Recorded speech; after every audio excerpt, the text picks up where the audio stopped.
cerpen ini bukan tentang Gunung Merapi dan Merbabu yang ada di sebelah barat itu, atau sawah menghijau yang ada di depan, tapi cerpen ini terinspirasi dengan Pik 2.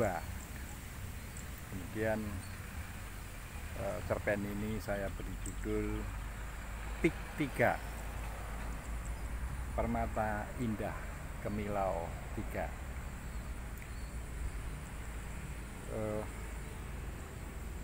Pada sebuah malam yang belum terlalu gelap,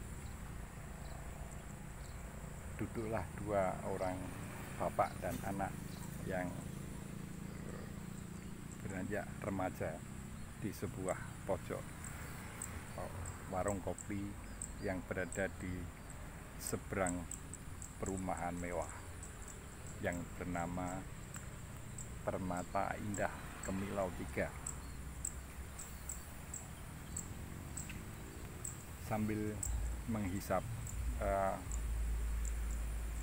kretek dan nyeruput kopi hitam pekat, si bapak mulai cerita kepada anaknya. Nak, kenapa kamu saya ajak ke sini? Bapaknya mulai bercerita. Tidak tahu, Pak. Ada apa, Pak? Kau lihat perumahan mewah di depan kita itu. Ya, memang kenapa? Jawab si anak. Apa Bapak pengen tinggal di situ? Bapak pengen beli rumah itu? Duit dari mana, Pak? Jawab anak. Perkenannya, karena merasa tidak paham dengan maksud dengan Bapak mengatakan ke rumah mewah yang ada di hadapannya. Bukan begitu, Nak. Kamu dulu 16 tahun yang lalu, kamu dilahirkan kira-kira di rumah yang berlantai 3 itu. Mosok, Pak? Mosok saya lahir di situ? Kenapa sekarang kita tidak punya rumah? Bahkan ngontrak pun bubuk reot. Begini, Nak, jawab Bapak. Dulu sewaktu ibumu melahirkan, itu perumahan yang ada di depan kita itu adalah kampung halaman kita. Kita bertetangga, ya tidak, rumahnya jelas tidak mewah, tetapi itu adalah satu perkampungan yang dimana kita hidup damai dengan para tetangga. Nah, kok terus ceritanya gimana, Pak? Kok sekarang kita tinggal di, ya dikatakan rumah juga enggak, karena setiap hujan pasti bocor sana sini, dan itu pun bukan milik kita, itu kita hanya mengontrak. Jadi setahun sejak engkau lahir, kemudian seluruh kampung ini dipaksa pindah oleh, ya Bapak tidak tahu. Yang tahu itu adalah proyek perumahan Pik 3 yang ada di depan kita ini. Nah, terus apa Bapak tidak diberi ganti rugi? Ya, diberi. Cuma ketika uang itu kita terima, ternyata tidak bisa untuk membeli rumah dengan luasan yang sama di tempat lain. Sementara Bapak juga kehilangan pekerjaan, karena Bapak harus yang tadinya hanya menangkap ikan di pinggir-pinggir pantai itu cukup untuk kita makan ya, meskipun tidak mewah tapi itu cukup untuk kita hidup.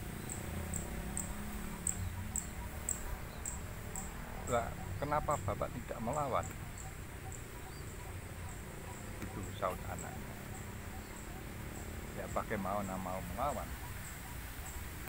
Kita ini orang kecil kemudian berhadapan dengan aparat keamanan. Ya, kita tidak bisa apa-apa. Oh begitu ceritanya Pak. Ya, berarti kita memang sebagai orang kecil posisinya selalu lemah. Kalau dulu kita punya papan meskipun sederhana tapi itu milik kita sendiri, kita bisa mencari makan, kita hidup bertetangga dengan nyaman. Itu sekarang kita berdesak-desakan di kampung yang padat dan bukan kita.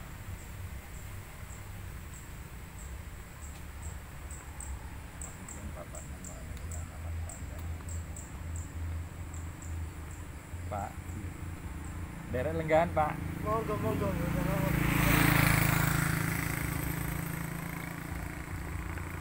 Ya begitulah nak, pembangunan terus berjalan.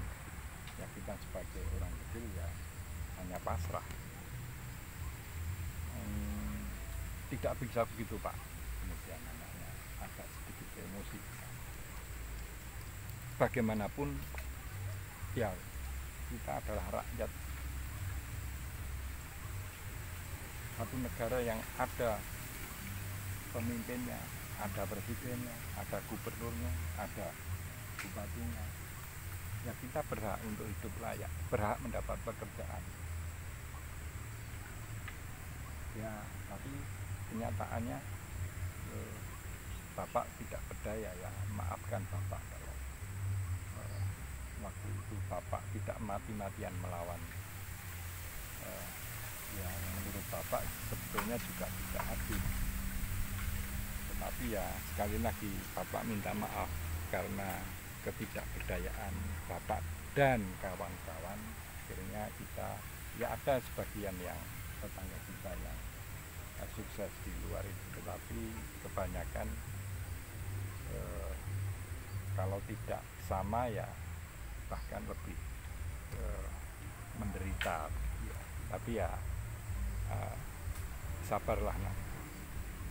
Tentu nanti ada hikmah yang bisa kita ambil. Tidak bisa Pak, saya tetap tidak terima. Ini harus dihentikan. Lalu kamu mau apa? Ya tidak tahu juga saya Pak. Tapi saya geram, saya betul-betul marah dalam situasi seperti ini. Tapi ya saya juga tidak tahu harus marah kepada siapa. Marah kepada penguasa jelas tidak mampu gitu ya. Tapi minimal kemarahan itu ada dalam dada saya.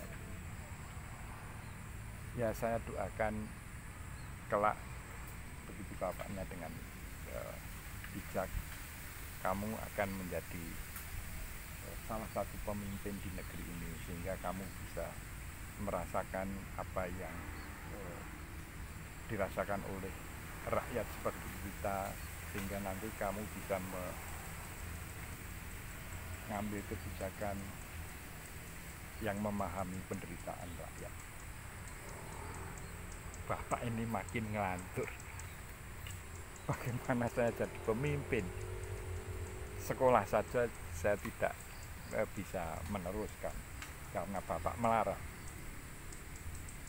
Ya namanya jalannya hidup, siapa tahu toh nak, kau bisa saja nanti jadi presiden.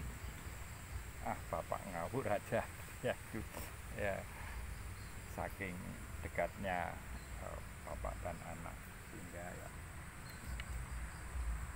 dialog itu sedemikian bersahabat. Ya, saya tetap berpesan, nak, nanti kelak kalau engkau dewasa, engkau dalam posisi apapun, ingat-ingatlah peristiwa di mana kamu pernah dilahirkan di kampung yang sekarang menjadi hunian mewah itu, sementara kita terlempar keluar. Itu adalah satu cerita kehidupan yang sedikit banyak terkait dengan